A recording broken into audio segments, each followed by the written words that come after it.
Good morning and welcome, Patriot Radio News Hour. I'm Joe Jaquin, CEO of the Patriot Trading Group, and welcome to Tuesday. Yeah, we're wrapping up April.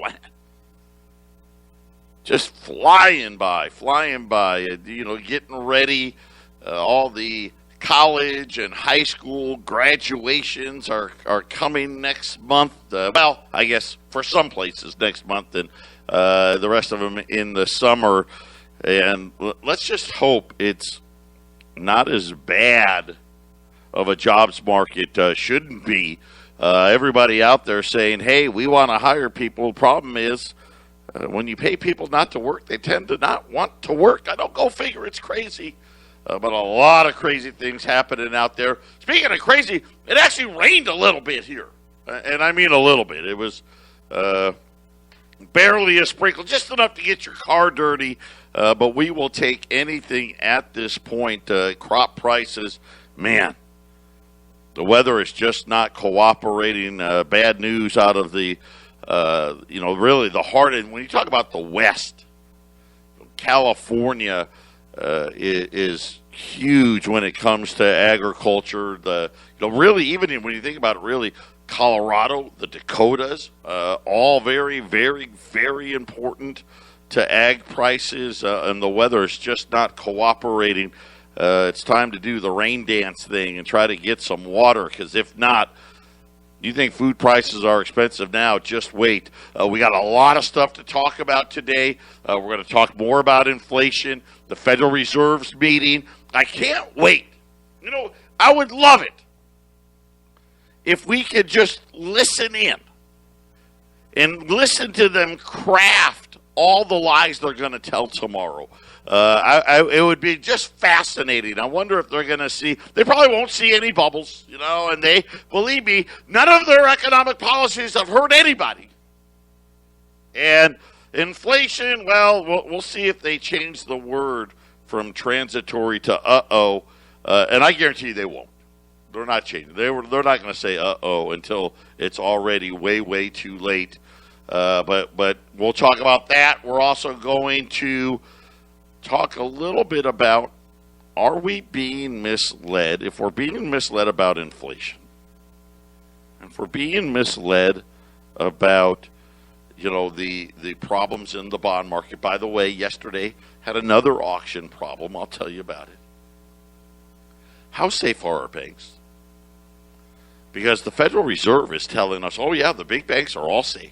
They're all good to go, right? They can buy back their stock and they can issue dividends. They can do all those things.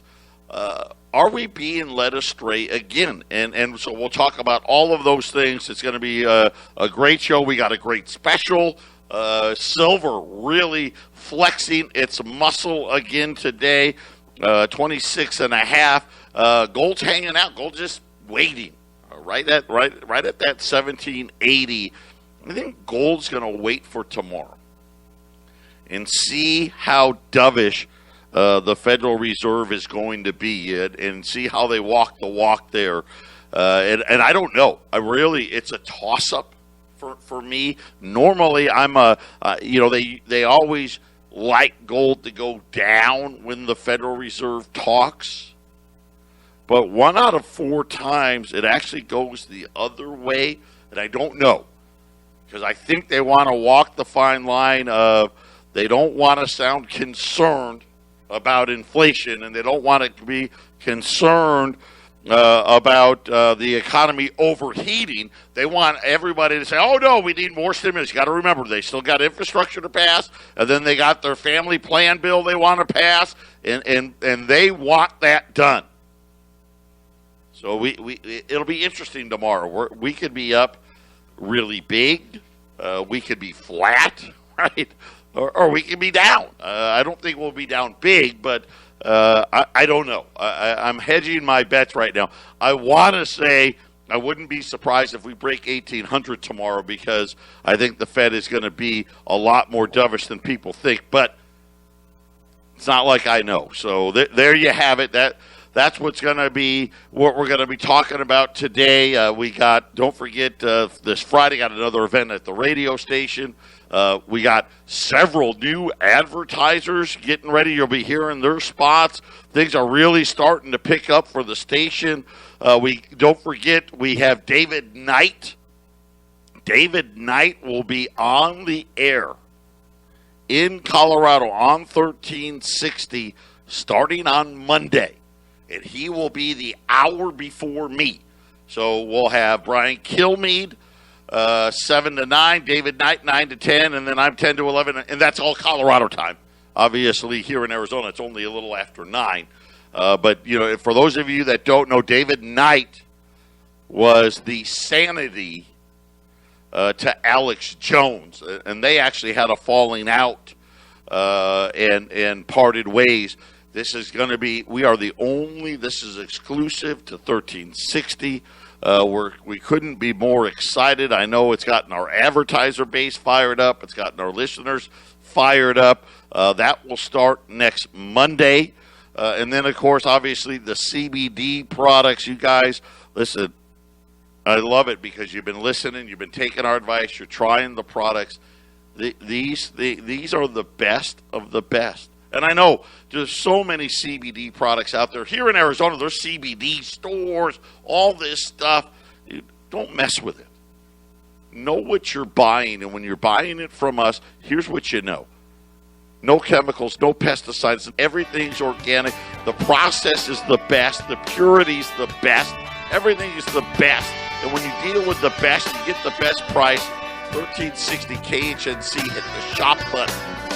And let the healing begin. Patriot Radio News Hour. When we get back, we're going to talk about the banks. How safe are they? The banks. We haven't really heard a lot about the banks. I mean, it's really interesting because, the economy got shut down. We hear all these reports about all these people not paying their commercial real estate. Well, you see it here, right? All the bad balls vacant. Right? PV ball, it's just getting torn down, going to get redeveloped. The one out there, Metro Center, same thing. Just tearing them down. No one's paying. We know that, and again, these aren't my numbers.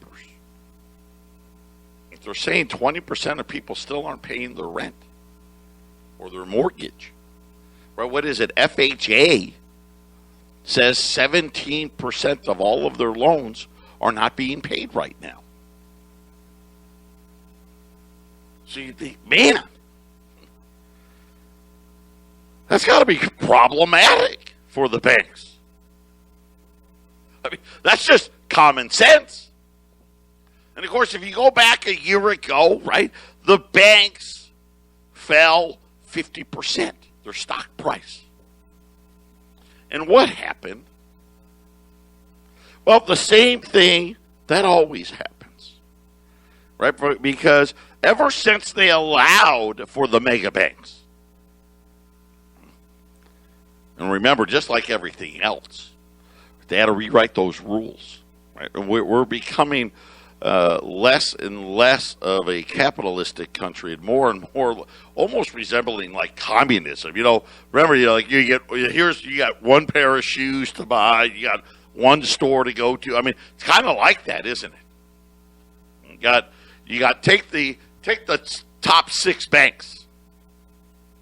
There's 90% of all the deposits. How's that competition? Of course, they rewrote the rules to make it so there wasn't any. Don't forget that. But we've seen this pattern before. Remember the last time the banks got in trouble? In 2008, right? The Federal Reserve, they went back to their old playbook, and let's remind everybody.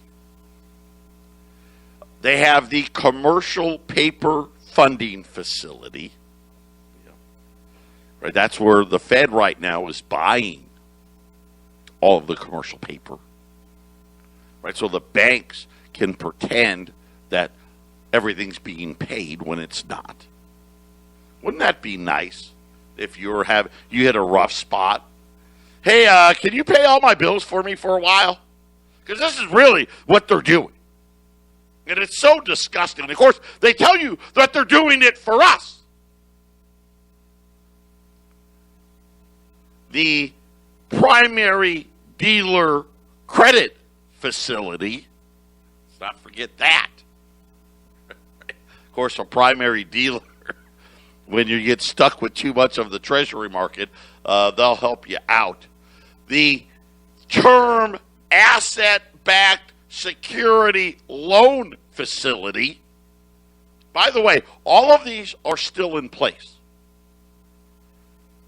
The money market mutual fund liquidity facility, right? Remember, right? The money market's breaking the buck.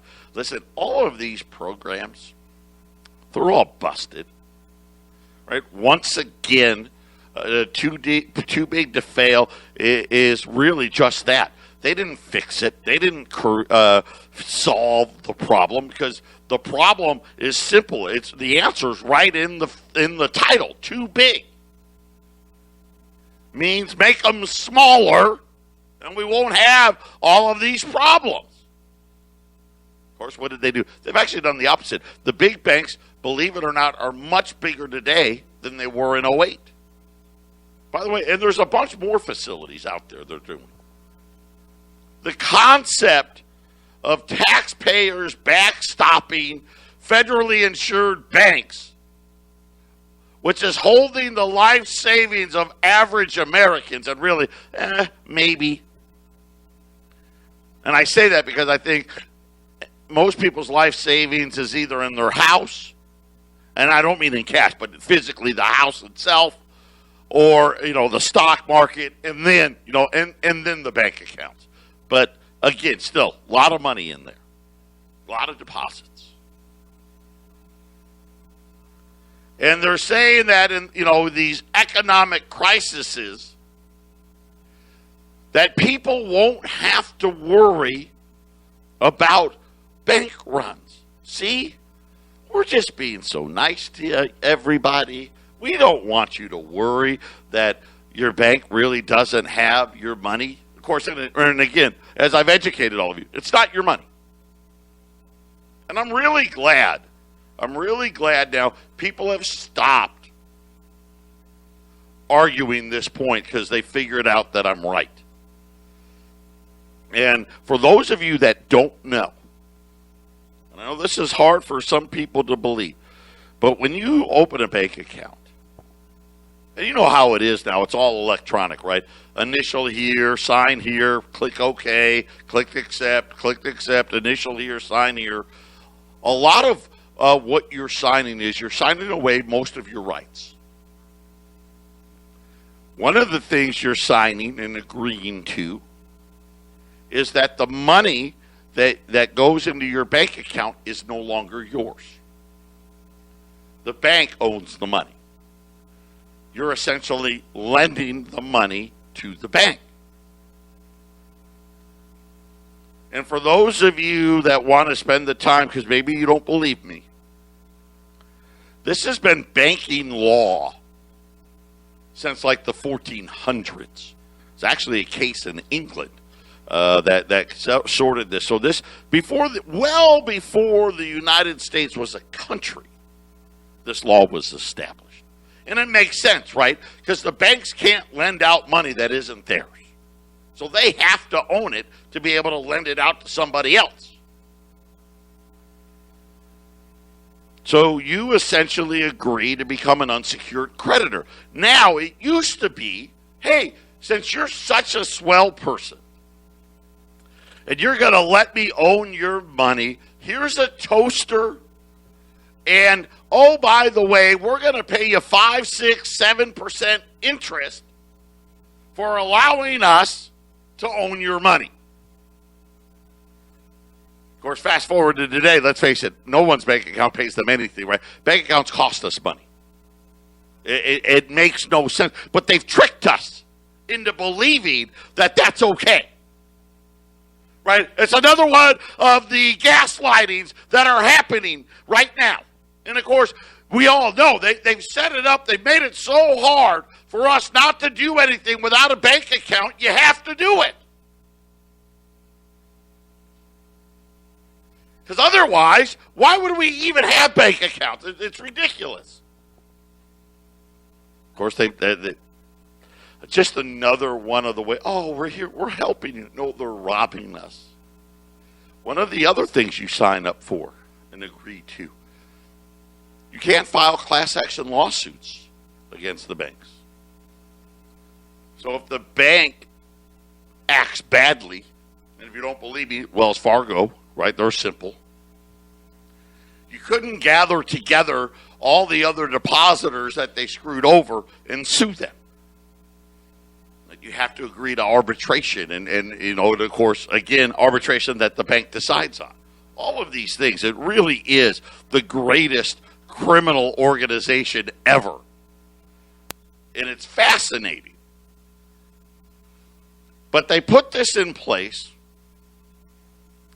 so we don't have to worry about bank runs and don't have to worry about the soundness of the banking system itself. Right? And we went through this, what was it? 13 years ago? Right? And they created Dodd-Frank, remember? Of course, I was telling you what a scam that was. That was what a piece of junk. And, of course, they've already gotten rid of a lot of the provisions in Dodd-Frank. But they created under Dodd-Frank the Office of Financial Research, okay? And I want you to know what they said. The larger the bank, the greater potential spillover if it defaults. The higher its leverage, the more prone it is to default under stress. And the greater its connectivity index, the greater is the share of the default that cascades onto the banking system. In other words, gosh, the bigger they are, the more damage they do. And let's face it, we can't have one of these banks going. Doesn't even have to be a U.S. bank. Doesn't even have to be a U.S. bank. Just keep that in mind. You take the largest 20 banks in the world, and any of them go under, and we're all done. But they don't want to, listen, we shouldn't, I don't want to scare you. Because, look at all these great programs that they've come up with. The product of these three factors provides an overall measure of contagion risk that the bank poses on the financial system. 5 of the U.S. banks have particularly high contagion index values. Citigroup, J.P. Morgan, Morgan Stanley, Bank of America, and Goldman Sachs. Now, 2 of them weren't even banks, right? But that was the other thing. Hey, let's make all these companies banks so they could bail them out. They say that these 5 banks are so highly interconnected via derivatives because they have exposure to the same counterparties. And this is really the problem. Think about all these mega banks. And I know they're talking about these 5. Listen, throw Wells Fargo in there, throw U.S. Bank in there, right? All these big banks, throw them all in there. They're all woven together. We'll take the easy one, J.P. Morgan. You know that they have derivatives of $55 trillion? $55 trillion. They've got deposits of like $2 trillion. I mean, the math is so simple. Who in their right mind would have them be that over leveraged? But yet here we are. According to the Office of the Comptroller of the Currency, The most recent report, which was December 31st, 2020, these holding companies, the banks, the five that I just mentioned, just the five of them, held $185.61 trillion in derivatives contracts. So think about, well, who were they? I want to get it. Citigroup, J.P. Morgan, B of A, Morgan Stanley, Goldman Sachs. The U.S. economy is about $21 trillion. And just these five institutions are holding derivatives 9 times the size of the economy. Think about it. We talk about a $30 trillion national debt. These guys got $185 trillion of derivatives. And don't worry, your buddy's fine. Patriot Radio News Hour. We'll be back after the break. 800-951-0592. To give perspective, in 2008, the derivatives were about $98 trillion. Not just these five. Remember, this is just five. I mean, you throw in U.S. Bank, you throw Wells Fargo in there, right? You throw Wachovia, you throw Credit Suisse, you know, all these other massive banks, Deutsche Bank, right? You throw them all in there, Societe Generale and all them. What are we talking about? 500 trillion?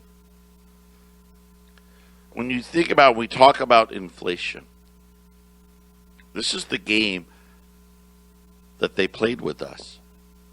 They can't have these things go down. It's a giant house of cards. It's a Ponzi scheme, really. Do you know how much money, and I didn't know this, by the way, credit to Wall Street on Parade, the Martins, they are husband and wife, they're fantastic. So many, this is what bothers me, there's so many great research people out there. But they're not the ones that they put on TV. Because they're not cheering for the well, let's call it what it is, the phony baloney. When we talk about why aren't we going to live better than our parents? This is why.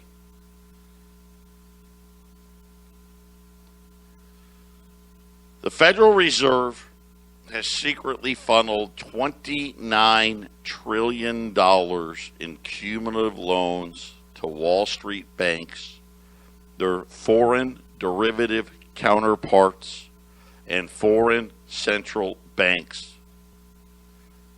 And then have waged apparently a court battle, which I didn't even know was happening. People are trying to get the information.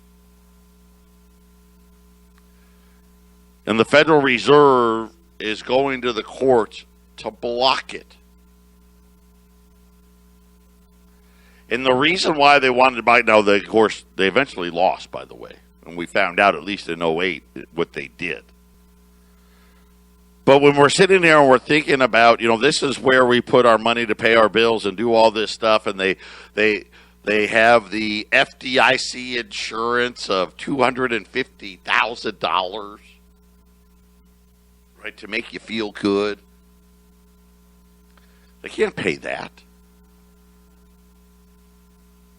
Now, if the FDIC had, $2, $3, $4 trillion, then maybe. But just one of these mega banks, you're talking about a couple $1 trillion worth of deposits. How could you insure for $250,000 when the FDIC itself only has $30 or $40 billion total in it? I mean, let's do the math. And this is the problem. I used to believe that what they were going to do, and this is because this is how they set it up in Dodd-Frank, if one of these banks did go under, And, of course, they're trying to convince us that all of them wouldn't go under. That's a lie. They flat out lied again. It's a lie. One of them goes, they all go. But they pretended, nope, we're going to have a system in place. And that system was going to be, they're going to allegedly evaluate every person whose bank went under. And, of course, you had to file something, this, that, the other, blah, blah, blah. And they were going to determine how much of your money, remember, it's really not your money, how much of the money you deposited in the bank were they going to allow you to have. And then the rest of it, they were going to issue you stock in some new bank that, hey, maybe 5, 10, 15 years later, you could turn that back into the money. I don't think that anymore. I mean, that's still what the law says. But I don't think that's what's going to happen. I think what's going to happen when the whole thing collapses, because it needs, I mean, look at the numbers now. Come on. And again, this isn't about fear. This is about truth. This is about, you know what's going to happen. And are you going to prepare for it or not? Period. Right? We knew during the housing market when Ben Bernanke was telling, oh, no, it's just froth or it's just a subprime problem. We knew what was happening. Some of us prepared, some of us didn't. Just like they're talking about inflation now.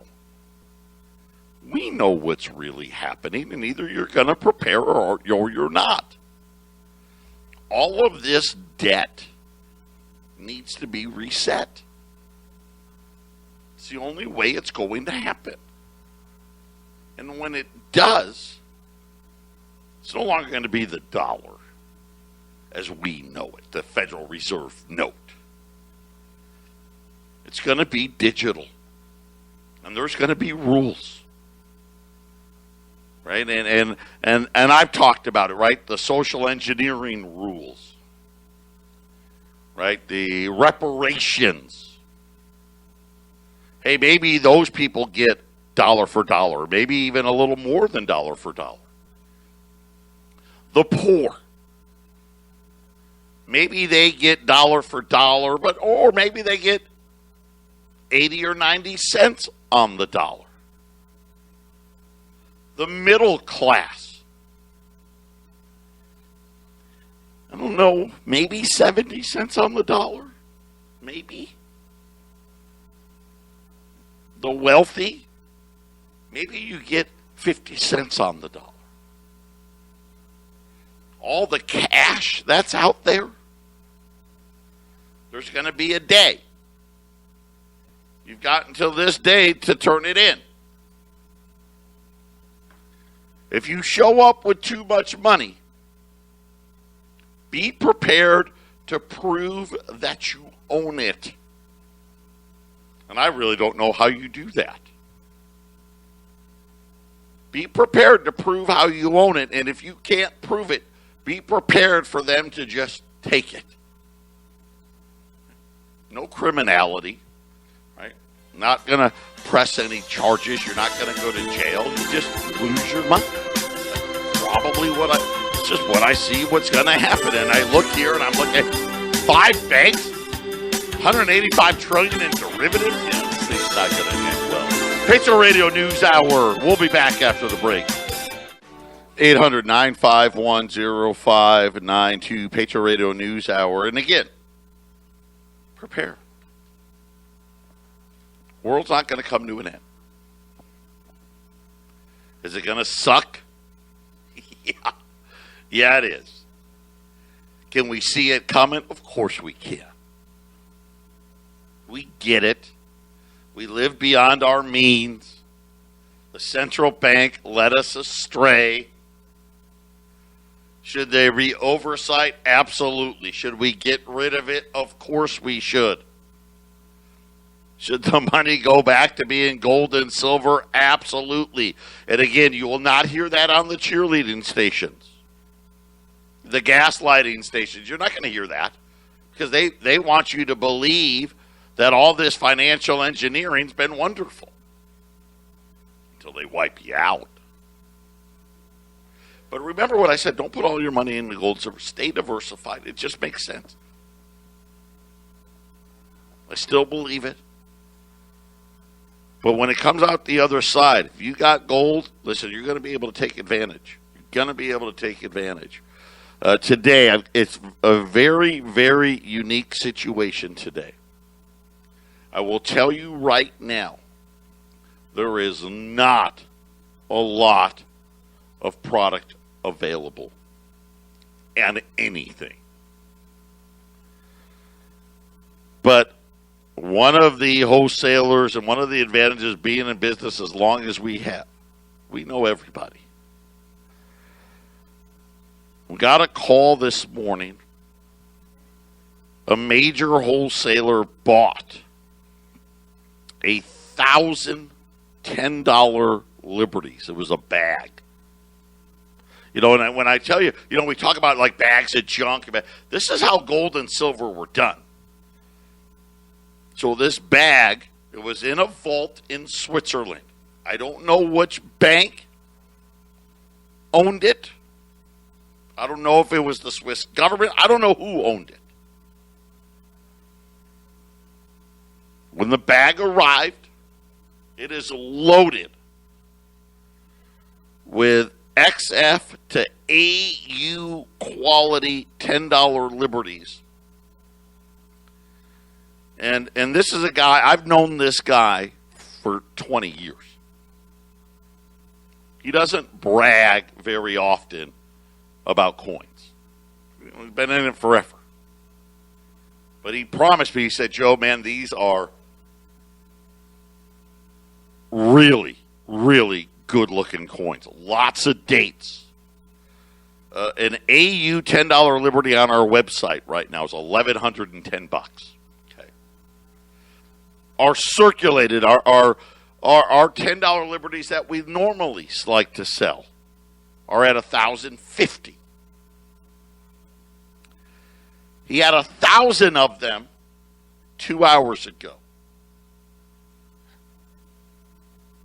He's got 700 of them still left. But they're not just for me. They're, you know, every dealer in the world that he knows is selling this stuff. $1,035 until he cuts us off. So I don't know. That could be, you know, we could buy 50 coins. We could buy 100 coins and say, I'm out. We could buy 200 coins before he says he's out. But these are XFAU quality $10 Liberties. I mean, you think about an AU that we sell right now at $1,110. This is $75 less than that. This is less, $15 less than our normal $10, you know, just our circulated $10 Liberties. And if this guy says they're nice, believe me, they're going to be knockout nice. 800-951-0592. Take the time, put them away. And I'm thankful that we have them because otherwise we would not have run any gold today. On the silver side. And silver, pretty impressive today. Silver it's not quite to gold yet. Getting real close now. Silver's up about another 25 cents here, right at $26.50 an ounce. I've got the quarters.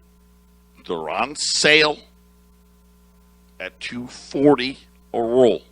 You're not going to find them cheaper anywhere. I also have some dimes. So we got this mix. Remember, we bought bags of these. We were waiting for them to come in. The Bullion Bank told us today they've arrived.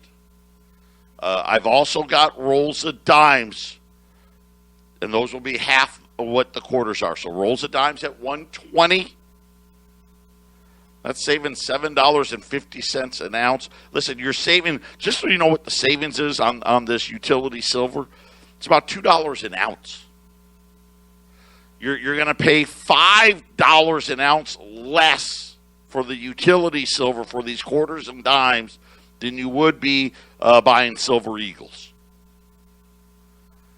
So you've got two great options today. The XFAU $10 Liberties at $1,035 is an outright steal. And then you talk about quarters and dimes, rolls of quarters at $240, the dimes at $120. Just add to the portfolio. Think about the size of this bubble. You're talking about these banks with hundreds and hundreds of trillions of dollars of fake derivatives. And I call them fake because the Fed and all the other central banks, they're supporting it because they have no other choice. It's either that or they collapse. 800-951-0592. Final segment coming up. 800-951-0592. There's one line open.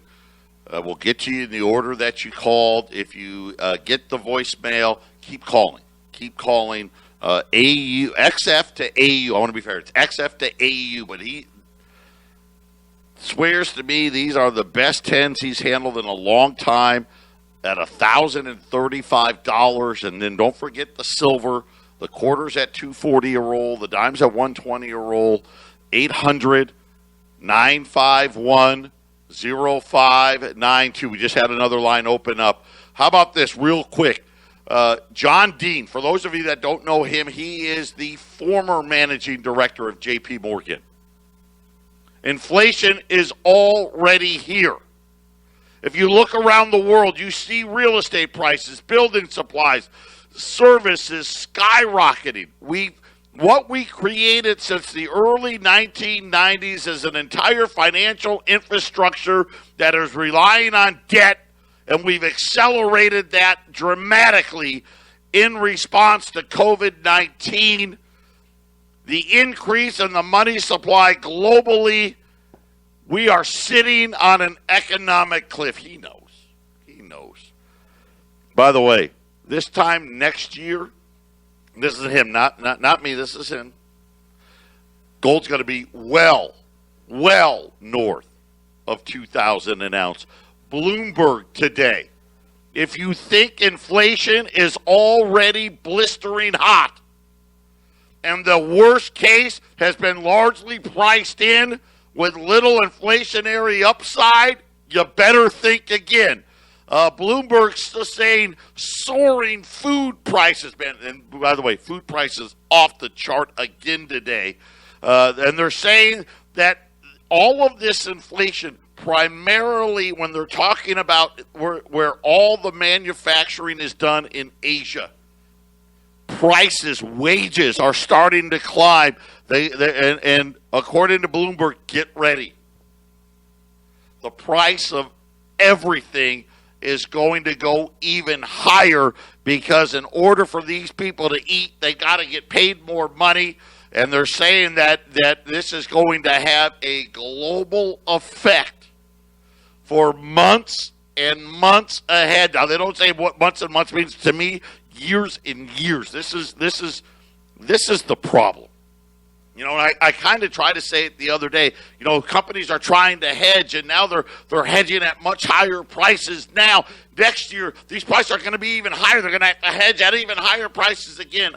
I think we've got a long bout with this runaway inflation. The Federal Reserve knows it, but they're going to keep lying to us about it. And again, be ready. Get prepared. AU10 libs. XFAU 10 libs, $1,035. Remember, an AU10 lib on our website right now, $1,110. The price is incredible. $1,035. Rolls of silver, quarters at $240. The dimes are at $120. both of those prices, the cheapest I could find anywhere. 800-951-0592. I love the flow here. 2 more lines just opened up. So we got 2 more lines still open. 800-951-0592. Just let's be prepared. We get it. I get it. You get it. We see it. We understand. Hey, we're learning. We're going to be better this time around. And then you know what? On the other side, we'll sell some of that gold and silver and take advantage of all the cheaper prices when we come out the other side. 800-951-0592. God bless everybody. I'll be back tomorrow.